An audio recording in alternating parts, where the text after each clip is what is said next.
করতে হয়, তখন রাধা কুণ্ডের অদ্ভুতপূর্ব মহন্ত মহারাজ অনন্ত দাস বাবাজির কথা চলে আসে।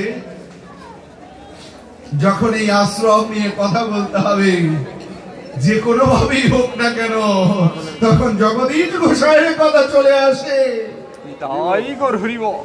কোন সন্তান যদি জগতে বিখ্যাত হয়, তাহলে ওই সন্তানের জন্য পিতামাতার যেমন গর্ববোধ হয়, তদ্রূপ জড়জগতে কোন ভক্ত যদি গুরুর কৃপাতে ভগবান ভজনে এগিয়ে যায়, ভগবান তাকে আশীষ প্রদান করে, তাকে আশীষ প্রদান করে বলে দেয়, ওহে ভক্ত, ওই দ্রোণাচার্যের মতো বলেন যে অর্জুন, কৃষ্ণ ভগবান বলছেন আমি যে তোমার সঙ্গ করছি এমনি নয়, কারণ তুমি এই দেহটাকে গুরুর চরণে সঁপে দিয়েছ। যদি তোমাকে গুরুদেব কৃপা না করত, তবে আমি তোমার সঙ্গ করতেন না। এখানে আমাদের একটি মেসেজ দিল রে মা। কি মেসেজ দিল বলতে পারবো মা? আগে বললাম এই দেহটা কার? প্রথমে আমার, আমি তো থাকবেই, বললেই বিসর্জন দেয়া যায় না, বললেই বলা যায় না, চেষ্টা করলেই যায়। এই যে ধূপকাঠি ধরানো হয় না মা, ধূপকাঠি যদি আগুনটা ধরিয়ে দেয়া যায় যদি শুধু জলেই, তাহলে কি গন্ধ বাতাস বের হবে রে মা? যখন আগুন দিয়ে মেষ কাঠি বা দিয়াশলাই দিয়ে যখন ধরিয়ে দিলাম, ধূপকাঠিটা আবার যখন আলোটা নিভিয়ে দিলাম অগ্নি প্রজ্বলিত, তখন এত সুন্দর সুগন্ধি বের হয়ে গেল, চারিদিক সুগন্ধিতে ময় হয়ে গেল। বলো মা, ভক্তের এমন একটা প্রভাব আছে মা। চন্দন বৃক্ষকে চিনি না মা আমরা? চন্দন বৃক্ষ যদি 1000 বৃক্ষের মধ্যে থাকে, তাহলে একটা চন্দন বৃক্ষের জন্য 1000 বৃক্ষকে চন্দন গন্ধময় করিয়া দেয়। তদ্রূপ যদি 1000 কোটি কোটি লোকের মধ্যে একজন কৃষ্ণ ভক্ত যদি থাকে, তাহলে ওই কুল, ওই দেশ, ওই সমাজকে পুত পবিত্র করে দেয়। বললো কৃষ্ণ ভক্ত শান্ত হয়। বহুত ধর্মচারী গণের মধ্যে, কোটি জনা জ্ঞানীর মধ্যে একজনা জ্ঞানীর শ্রেষ্ঠ, কোটি জনা জ্ঞানীর শ্রেষ্ঠের মধ্যে একজনা মুক্ত, কোটি জনা মুক্তের মধ্যে একজনা সুদুর্লভ কৃষ্ণ ভক্ত। কৃষ্ণ ভক্ত নিষ্কাম, অতএব শান্ত, ভক্তি মুক্তি সিদ্ধিগামী সকলই অশান্ত।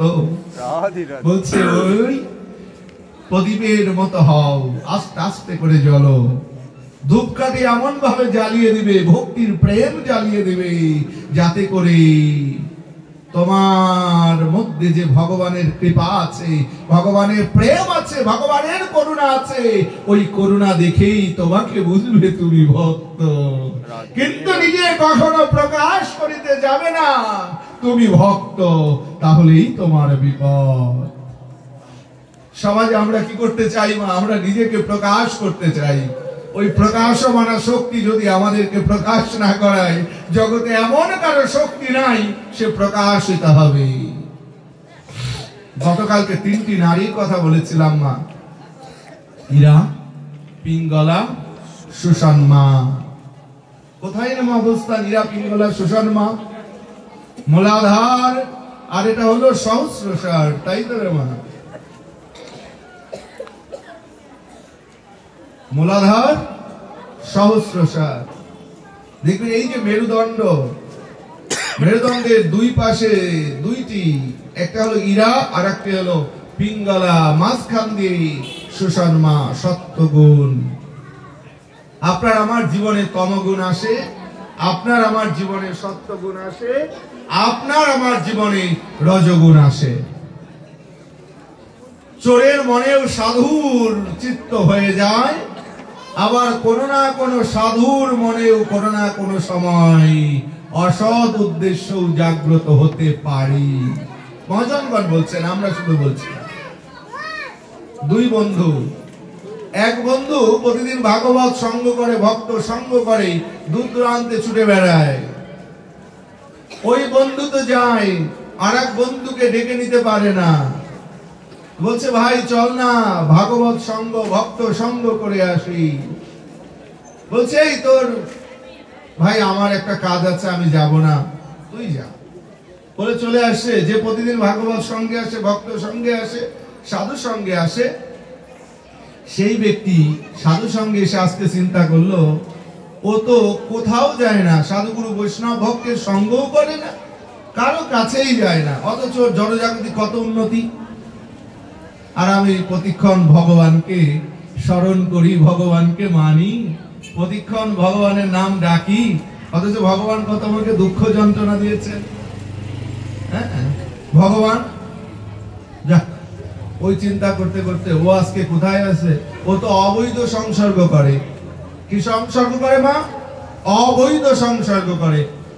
অবৈধ সংসর্গ করে ওর এত মঙ্গল হয়, তাহলে ভগবানকে ভোজে কি হলো? মা আসে নাকি আমাদের? এতটা না আসলো মনে মনে হয় যে ভগবানকে এত ভজনা করি, ভগবানকে এত ভালোবাসি। অনেকেই বলে এত ভালোবাসি, এত কেমন? বললো গণনাতীত সংখ্যাতীত ভগবানকে ভালোবাসি। বলছে ভগবানকে যে তুমি ভালোবাসো মা, তুমি তো এটা জানো না, ভগবানকে ভালোবাসলে তোমার এই জড়জাগতিক যন্ত্রণায় তোমাকে জ্বলতে হবে না মা। এই যে কালকে বলছিলাম পদ্ম পুষ্প যদি সংগ্রহ করতে হয়, তাহলে ওই পদ্ম পুষ্পের কাঁটার সহ্য করার ক্ষমতা নিয়ে পদ্ম পুষ্প চয়ন করতে যেতে হবে, আর বিষধর সর্প থাকবে সেই চিন্তা করেই যেতে হবে। তাহলে ভগবানকে যে আমরা ভালোবাসবো, আমি কয়েকটা প্রমাণ দেই। পঞ্চ পাণ্ডবরা ভগবান কৃষ্ণকে ভালোবাসতো, তাই তো বাবা? সারা জীবন ভরে যুদ্ধ করতে করতে কাঁদতে কাঁদতে তাদের শেষ, তাই তো? ভগবানকে ভালোবাসতো। কালকে সবরীর কথা বলেছি, সারা জীবন ভরে কাঁদছেন, শুধু কাঁদে নাই প্রভু শ্রী রামচন্দ্রের জন্য। হ্যাঁ মা, দেখবেন গৌরীদাস পণ্ডিত কলিযুগের পাবন অবতার গৌরহরি নিতাই চাঁদের পরমান্তরঙ্গ ভক্ত ছিলেন। যখন কাষ্টময়ী শ্রীমতীর সেবায় যখন সেবা হয় না, আমি আর সময়ে পাবো না, এর জন্য বর্ণনা করতে পারছি না। পরে যখন পায়ের সেবা দিলেন, তার আগে তো শুধু পেছনে দৌড়াইছেন। হ্যাঁ, আচ্ছা এবার গেল ভগবানের ভক্ত কুন্তী দেবীর কাছে, কিন্তু ভগবান এই সমাধানটা দিয়ে গেছেন। অনেক কথা আছে, যেহেতু সময় সংক্ষিপ্ত, আমরা সংক্ষিপ্ত হয়ে আস্বাদন করি। কুরুক্ষেত্রের যুদ্ধ শেষ, এবার কুন্তী দেবীকে সম্পর্কে পিসিমা হন। ভগবান শ্রীকৃষ্ণ প্রণাম করে যাচ্ছেন, বলছে পিসিমা তোমার কার্য সমাধান করে আমি চলে যাচ্ছি। বলছে তুমি আমাদের সুখের সময় এখন চলে যাচ্ছ, দুঃখের সময় তুমি ছিলে। বলে পিসিমা আমার ধর্মই এটা, যারা দুঃখের মধ্যে থাকে আমি তখন এসে দাঁড়াই, সুখের সময় আমি থাকি না। কারণ যখন তোমরা বিপদে পড়েছিলে আমাকে ডেকেছিলে, আমি এসেছিলাম। এখন তোমাদের বিপদ শেষ, আমি চলে যাই। তখন কুন্তী মা বললেন, হে কৃষ্ণ, তুমি বিপদের সময় আমাদের পাশে থেকেছ, আর এখন সুখের সময় চলে যাচ্ছ। যদি বিপদের সময় তুমি আমাদের পাশে থাকতে পারো, তাহলে সুখের সময়ও থাকতে হবে। বলে এইটা আমি পারবো না, তাহলে কি করতে হবে? বলে তাহলে দুঃখের মধ্যে থাকবে, বিপদের মধ্যে তুমি থাকবে, তাহলে না, ওই সুখের আমার প্রয়োজন নাই। বিপদ সন্ত, বিপদ সন্ত, বিপদ সন্ত বলছেন, তুমি আমাকে বিপদ দাও, বিপদ দাও, বিপদ দাও, কেন যেন বিপদের মধ্যে যেন তুমি থাকবে আমাদের কাছে, আমরা তোমাকে হারা হব না, তোমাকে ছাড়া আমরা হব না। কিন্তু এমন সুখের প্রয়োজন নাই যে সুখ আসলে আমরা সুখময়কে ভুলে যাব। মারে মা, আমাদের যখন অভিলষিত বস্তু আমরা পেয়ে যাই, তখন আর আমরা ভগবানকে ভুলে যাই। হয় না এরকম? যখন সুখ আসে তখন দুঃখের কথা শেষ। দুঃখের সময় যে দুঃখময় সুখময় পাশে এসে দুঃখকে দূর করলেন, ওই কথা আর আমাদের কাছে থাকলো না। কিন্তু ভগবানের ভক্তজনকে কেন ভগবান দুঃখ দেন? মা একটু শুনবা, তোমাদের তো মনোযোগটা ভালো আছে মা, পেছন থেকেও খুব দেখছি মনোযোগ আছে। আর একটু সময় কষ্ট করবা, আমি তো তোমারই সন্তান, তোমাদেরই সন্তান আমি। মা এই যে তিতে খেতে হয় না আমাদের, তিতে জাতীয় দ্রব্য, মিষ্টি বারবার খেতে খেতে কি হয়ে যায়, অনেক ব্যাধি অনেক ব্যায়াম তৈরি হয়, হয় না মা? আগে তো তোমরা চেঁচা কুটো থেকে শুরু করে অনেক কিছুই আমাদের খাওয়াতে ছোটবেলায়, তাই না? এখন তো অনেক মেডিসিন। তো একটা জিনিস আমরা লক্ষ্য করি, যখন দেহের মধ্যে কৃমি বা অন্যান্য কোন রোগের উপদ্রব হয়, তখন ওই তিতে দিয়ে কিন্তু রোগ সারাতে হয়।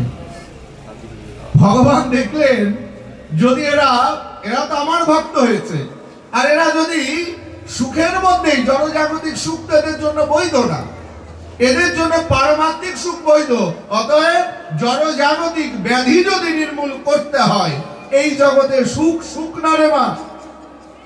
এই জগতে 5 তলা 10 তলা বিলাসবহুল বাড়ি গাড়ি কোনো কিছু সঙ্গের সাথী হবে না রে মা। কিছু কেউ নিয়ে যেতে পারবো না। আমি তুমি আপনি সে অন্য যেই হোক, কেউ নিয়ে যেতে পারবে না। ভাগবত সেই উত্তম কথাটাই শিক্ষা দিয়েছেন। কারণ মহারাজ পরীক্ষিত একজন রাজা ছিলেন। সেই মহারাজ পরীক্ষিত ত্যাগ উপবেশনে জীর্ণ শীর্ণ বস্ত্র পরিধান করে ভাগবত কথা সপ্তাহকাল ব্যাপী শ্রবণ করেছেন। এবং ওই মহারাজ পরীক্ষিতের মধ্য দিয়ে আমাদের দেখিয়ে দিলেন, দেখো যখন অন্তিম সময় আসবে, কালকে শ্লোক ইয়ং ইয়ং বাপি শরণাং ভাবং বলেছিলাম না, মনে আছে তো? যে অন্তিম সময়ে কোন সময় আসবে, বলে একজন রাজাকেও আমি ফকির করে দেই, ভিখারি করে দেই, কারণ আমাকে ভালোবাসলে এইটা তাকে আমি উপহার দিই। কেননা এই জগতে ভিখারি না হলে সে আমাকে পাবে না, পতিত না হলে পতিত পাবন শ্রী গৌর হরির দেখা পাওয়া যায় না। বাসুদেব বিপ্র নামে একজন ব্রাহ্মণ ছিলেন, কুষ্ঠরোগী গ্রস্ত, যাকে দেখে সবাই ঘৃণা করত, কখনো আলিঙ্গন তো দূরের কথা, দূর দিয়ে হেঁটে যেত। ওই বাসুদেব বিপ্রের প্রতি কিন্তু কৃপা করেছিলেন আমার ভগবান শ্রী গৌর হরি। কিভাবে কৃপা করলেন? তাকে দিয়ে আলিঙ্গনে বদ্ধ করলেন। এখানে উদ্ধারকর্তা পতিত পাবন শ্রী গৌর হরি আমাদেরকে একটা তত্ত্ব মেসেজ বার্তা দিয়ে গেলেন, যার কেউ নাই তার আমি গৌর আছি।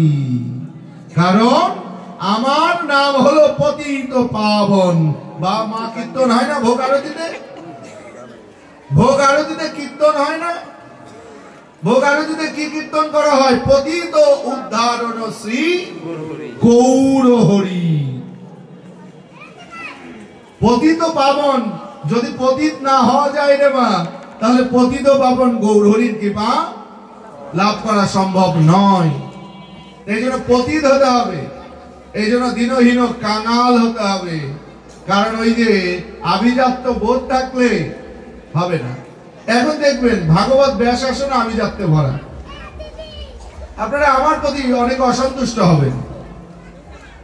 ভাগবত ব্যাসাসন চেয়ার দিয়ে আসন হয়, সোফা দিয়ে আসন হয়। এখন বলতে গেলেই অমুক তমুক নামি দামি অনেক কথা আমার শুনতে হবে। তা আপনি কি তার থেকে বড় হয়ে গেছেন নাকি? এখন আমার দেহটা আছে, এখন আমি মত্ত হয়ে আছি। এত লাইটিং এত ফাইটিং তো এইগুলোর জন্য না। ভাগবত প্রবৃত্তিমূলক গ্রন্থ না, ভাগবত প্রবৃত্তির জন্য না, ভাগবত নিবৃত্তির জন্য। এখন যদি এত আভিজাত্য বোধ থাকে, আমি সব সময় বলি, লক্ষ্য করবেন, আমাকে কেউ সোফা দিলে, আমাকে কেউ চেয়ার দিলে বলি আমার ভগবান এমন এখনো করে নাই। আর আপনারা সব সময় ভগবানের কাছে প্রার্থনা করবেন ভগবান যেন যদি করেও দেয় আমার যেন জীবনে চেয়ারে বসে ভগবানের কথা যেন না বলতে হয়। রাধে রাধে। আপনাদের কাছে এইটুকু প্রার্থনা করছি যে চেয়ারে বসে সবাই বসে যেন আমার না করতে হয়, এমন যেন চিন্তা মস্তিষ্কে কখনো না আসে। সম্মানিত সুধীজন, এই যে আপনারা ওষুধ আগে কি ছিল রে মা? মিক্সার ওষুধ ছিল না? আমরা তো আস্তে আস্তে উপসংহারে চলে যাব। মিক্সার ওষুধ তো খেয়েছেন, এই বাবা খেয়েছেন নাকি আপনি? কোটালীপাড়ার বাবা খেয়েছেন তো মিক্সার ওষুধ? অনেক বাবারা মিক্সার ওষুধ খেয়েছেন, অনেক মায়েরাও খেয়েছেন। ট্যাবলেট আর বড়ি না, কি ছিল? লিকুইড, 1 দাগ 2 দাগ এরকম করে বোতলে দাগ কেটে দেওয়া হতো। বলা হতো এই দাগ আজকে, ওই দাগ কালকে, বা এই দাগের এই অংশ এইভাবে খেতে হবে। আপনার আমার জীবনে এই দাগ কেটে নেই। কয়টা দাগ কাটবো বলেন তো? এইখান থেকে আপনারা একটু জোরে বলবেন, উচ্চস্বরে বলবেন, হৃদয়ের সাহস শুনে বলবেন। আর প্রসঙ্গত আমার শেষের দিকে চলে যেতে হবে, সময় তো আর বসে থাকবে না। শাশ্বত শ্লোক, 365 দিনে বৎসর। এবার আপনার বিবেক কয়টা করে নেবেন? 18টা অধ্যায়। কত অধ্যায়? 18 অধ্যায়। শ্লোক কত?